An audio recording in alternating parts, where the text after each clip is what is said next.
안녕하세요. 연예인생 경제포럼. 오늘은 2025년 1월 27일 월요일입니다. 오늘은 정부가 설날 임시 공휴일로 이렇게 지정을 했죠. 그래서 많은 분들께서 부모님을 찾아서 지금 지방으로 여행을 가셨거나 또는 해외로 여행을 많이 떠나셨을 거라고 이렇게 생각을 합니다. 그래서 오늘은 특별히 과연 정부가 이렇게 설날 임시 공휴일을 지정하는 것이 과연 내수 경기를 살리는 거냐에 대한 말씀을 좀 드리려고 합니다. 실제 여기 이제 신문 기사에 보시면 이번 그 설 연휴로 인해서 최장 9일 정도의 황금 연휴가 가능하다는 거예요. 그러니까 지난주 토요일부터 시작하면 토요일, 일요일부터 시작해서 오는 일요일까지 이렇게 장장 9일이 되더라. 그러니까 금요일은 이제 공휴일이 아님에도 불구하고 이제 많은 분들께서 연차를 내시면 이제 계속 이제 9일 정도 이제 황금 연휴가 가능하다. 그렇게 되니까 이번에 해외여행을 떠나시는 분들이 한 134만 명 정도 이렇게 되고, 이거는 지난해 설 연휴보다 무려 한 13.8% 이렇게 증가한 수치다는 거죠.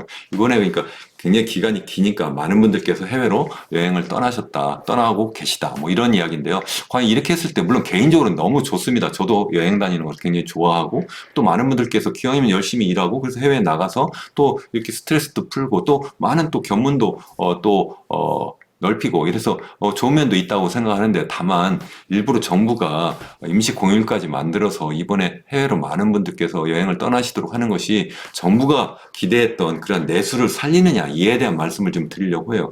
제가 볼 때는 그렇지 않을 것 같다, 이런 이야기입니다. 이제 지금 뭐 여러 보도 보시면 여러분들도 뭐 이미 아시겠습니다만, 이번에 이렇게 긴 연휴 기간 동안에 국내 소비보다는 해외에 가서 많이 이제 여행하고 또 소비를 할 것이 아니냐. 그러다 보니까 이제 결국은 도심은 텅텅 비고, 그러다 보니까 소상공인들이 이제 자영업자들이 아이고 이거 뭐야, 결국은 이제 아무도 사람 없으니까 가뜩이나 지금 경기가 나빠서 지금 힘든데 더 어려운 상황이 되었다, 뭐 이런 이야기죠. 실제 그래서 어떤 국회의원의 뭐 페이스북에 올렸다는 글인데요, 한 자영업자가 뭐 간절하게 호소를 했다는 내용입니다. 그래서 1월 27일 임시 공휴일로 이렇게 지정하면 긴 연휴가 되고, 그래서 해외여행을 많이 가고, 그래서 국내 소비는 줄어듭니다. 그러면 자영업자들은 도리어 더 힘들어집니다. 그러니까 제발 27일 임시 공휴일 하지 말아 주세요, 이렇게 했는데 정부는 이제 강행을 해버린 거죠. 그래서 과연 그게 정말 정부가 기대하는 대로 국내 소비를 정말 진작시키는 거냐,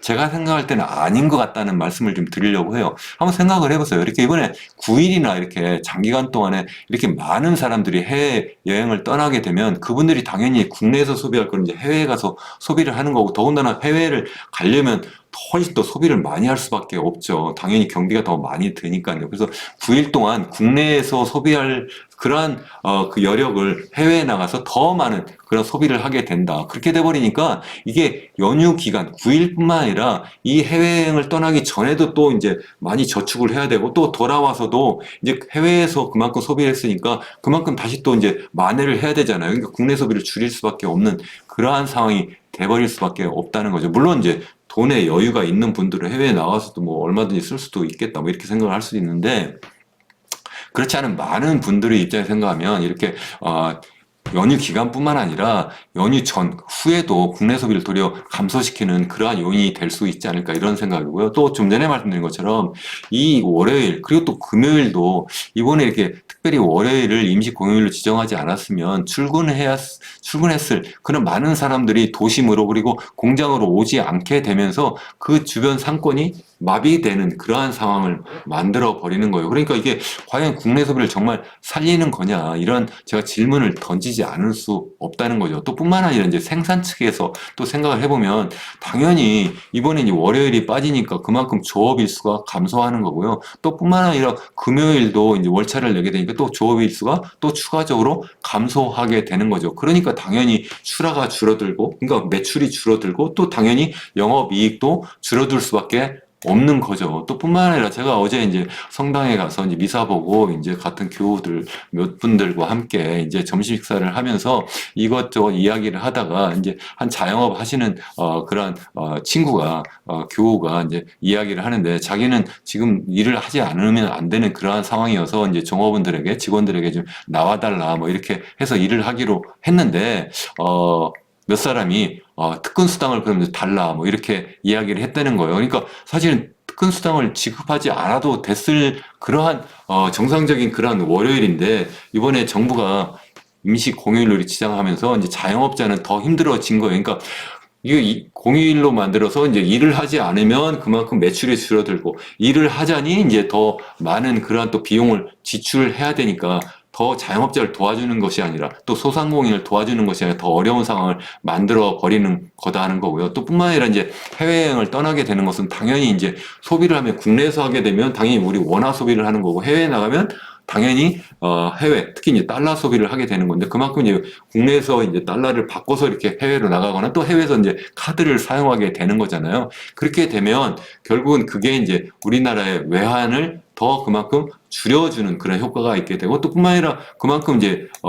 조업을 덜 하게 되고 또 선적도 그만큼 아무래도 하루를 또 못 하게 되고 또 아니면 금요일까지 포함해 이틀을 못 하게 되면 또 수출도 감소할 수밖에 없지 않느냐 하는 거죠. 특히 이제 올해 들어서 이미 1월 20일까지 이제 통계가 이미 나왔는데 지난해에 비해서 지금 현재 한 10% 이상 이렇게 수출이 감소했다. 이렇게 지금 현재 발표가 나와 있는 상황인데 지금 이번에 이제 1월 말에 이렇게 긴 그 연휴를 이렇게 만들어 버리니까 10%가 아니라 그 이상 이제 수출이 감소가 될 수밖에 없을 거 아니냐 이런 생각을 합니다. 사실 지난해 그나마 우리나라 경기가 2.0% 정도의 경제 성장률을 보일 수 있었던 것은 수출이 유일하게 살아서 그랬는데 올해 들어서 이제 수출이 여러 가지 이제 뭐 국제적인 어떤 무역 환경이 나빠지고 또 뿐만 아니라 이제 반도체 경기가 또 이제 위축이 되게 되면 수출이 나빠질 것이다 이렇게 보고 있는데 우리가 알아서 이제 조업도 하지 않고 수출도 이렇게 선적도 하지 않아 버리면 수출까지 감소해 버리면 이게 굉장히 어려운 상황으로 가지 않을까 이런 생각합니다. 그래서 제가 좀 전에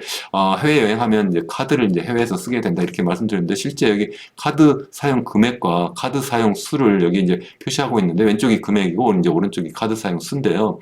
이거 뭐 전반적으로 어느 쪽으로 비교하거나 이쪽에 보시면 이게 이제 코로나 이전이고 이제 현재 상황인데 이미 이제 코로나 이전 상황을 이미 추월해버리고 있는 이런 상황이에요. 그래서 이게 더 이제 빠르게 이렇게 높아져 버리는 그런 상황을 가지 않을까. 또 뿐만 이제 해외로 나가게 되면 이제 그만큼 이제 해외에서 이제 달러를 쓰게 되고 반대로 이제 외국인 관광객이 국내 들어오면 우리가 그만큼 이제 외화를 벌어들이는데 그 차이를 우리가 보통 이제 여행 수지라고 하는데요. 우리는 계속해서 이 여행 수지가 이제 여행 해외 나가서 쓰는 게 외국인이 국내에 들어와 쓰는 것보다 더 많아서 여행 수지가 계속 적자를 보고 있거든요. 이게 2001년부터 시작해서 이제 통계를 내기 시작을 한 건데 아니 그 자료를 제가 여러분들께 보여드리고 있는 건데 그 당시만 해도 이게 거의 여행 해외에 나가서 쓰는 것과 외국인이 국내에 와서 쓰는 것이 거의 같았어요. 그러다가 이게 계속 이제 벌어지기 시작했고 2008년도에 이제 글로벌 금융이 터지면서 그때 이게 비슷해졌고 다시 또 코로나 터지면서 비슷해졌다가 계속 이제 여행 수지가 이 적자를 보는 그런 폭이 계속 확대되고 있는데 이번에도 다시 또 이렇게 그 확대폭이 다시 또 이제 커지고 있는 그러한 상황을 이제 보이고 있습니다. 그런데 이번에 황금 연휴까지 이렇게 끼면서 이게 더 커지지 않을까 이제 이런 생각을 하게 되는 거고 그게 이제 무엇과 연결되어 있느냐 하면 바로 이 외환수지 가 이제 외환 보유액과 이제 연관이 되어 있다. 그래서 여기 보시면 2021년 10월에 이제 4,692억 달러로 우리나라 외환 보유고가 최고치를 이렇게 한번 기록했다가 그 이후에 계속 감소했다 이렇게 말씀드렸잖아요. 그래서 지난해 12월 기준으로 보면 한 4,156억 달러까지 이렇게 떨어졌어요. 그래서 이게 여기에서 지금 계속 떨어져서 더 떨어질까 걱정을 하고 있는데 이게 이제 환율과 굉장히 밀접한 연관이 있잖아요. 그래서 우리나라 환율이 현재 지금 한때는 이게 1,450원을 뛰어넘을 것 같다 해서 굉장히 걱정을 하고 그 이상도 올라갈 수 있다 뭐 이렇게 걱정을 하고 있었는데 정부가 이제 외환당국이 적극적으로 이제 환율 방어를 막 했잖아요. 그래서 실제 갖고 있는 달러를 계속 파는 거예요. 그래서 좀 전에 보여드린 것처럼 외환 보유고가 계속 이제 줄어들었는데 그래서 최근에 이제 잠깐 이제 안정되는 듯 하는데 그래도 아직 현재 수준이 여기 97년도에 소위 얘기하는 IMF 외환위기 때 그리고 2008년도 9년도 그 당시 이제 글로벌 금융위기 때 이후에 지금 최고치를 현재 기록하고 있는 수준이다. 굉장히 높은 수준이에요. 그래서 낮춰야 되는데 이게 계속 높아질 수도 있다. 더군다나 그렇게 이제 걱정하는 것은 뭐냐면 여기 보면 장기 추세를 보면 이게 계속 우리나라의 원화 환율이 달러에 비해서 계속 높아지고 있잖아요. 이렇게 높아지고 있는 상황에서 우리가 지금 환율을 방어를 하지 않으면 안 되는 그러한 상황인데 계속 해외에 나가서 돈 쓰는 것을 장려하는 듯한 그러한 정책을 쓰는 것이 과연 옳겠느냐 뭐 이런 이야기입니다. 그래서 제가 이렇게 지금 임시 공휴일 지정하는 것이 너무 뭐 정치적으로 또는 뭐 즉흥적으로 하면 안 된다 저는 이렇게 생각을 하거든요. 그래서 이게 사전에 정말 이 정말 이 내수를 살리는 건지 정말 이거 한번 조사를 제대로 좀 해봤으면 좋겠다 이런 생각을 합니다. 그래서 지난해에도 추석 연휴에 임시 공휴일을 지정을 했었는데요. 그 지정했을 때 과연 효과가 어땠는지에 대한 실제 좀 전에 말씀드린 것처럼 그렇게 지정함으로 해서 과연 소비는 정말 살아났는지 어느 정도 증가했는지 아니면 생산 차질은 얼마나 있었는지 또 실제 그렇게 해서 외환 사용액은 얼마나 더 늘어가지고 그래서 여행 수지 또는 국제 수지가 얼마나 더 벌어졌는지 더 적자폭이 더 증가했는지 이런 것을 좀 조사해야 되지 않느냐. 지난해도 그렇고 또 2014년 10월 뭐 국군의 날 임시공휴일들을 지정했었는데 그런 걸 좀 해봐야 되겠다 하는 이야기고요. 이번에도 임시공휴일을 지정했으면 제가 정부에게 정말 요청드리고 싶은 거는 정말 사후에라도 한번 꼭 이렇게 정말 내수를 살렸는지 소비가 정말 살아났는지 아니 생산 차질은 얼마나 있었는지 또 이번에 해서 여행 수지는 얼마나 더 적자폭이 그것 때문에 증가했는지를 이번에 좀 조사를 제대로 하고 그래서 다음부터는 이렇게 정치적으로나 또는 즉흥적으로 이러한 임시 공휴일을 하지 않는 것이 좋겠다 이렇게 말씀을 드립니다. 기왕이면 여러분들 제가 이렇게 말씀을 드려서 뭐 언짢으신 분들도 계실 수도 있는데 저는 개인의 입장에 생각하는 것이 아니라 국가경제 측면에서 이렇게 말씀드린 겁니다. 여러분 기왕이면 이번 설날 연휴에 뭐 눈도 많이 온다고 하는데 국내 여행 하시는 분들 특히 안전 유의하시고요. 행복한 그러한 연휴 보내시고 또 해외여행 가시는 분들도 기왕이면 아주 행복한 안전한 여행 그러한 여행을 하시고 또 많은 추억 이렇게 남기고 돌아오시길 바랍니다. 여러분 끝까지 시청해 주셔서 감사합니다. 감사합니다.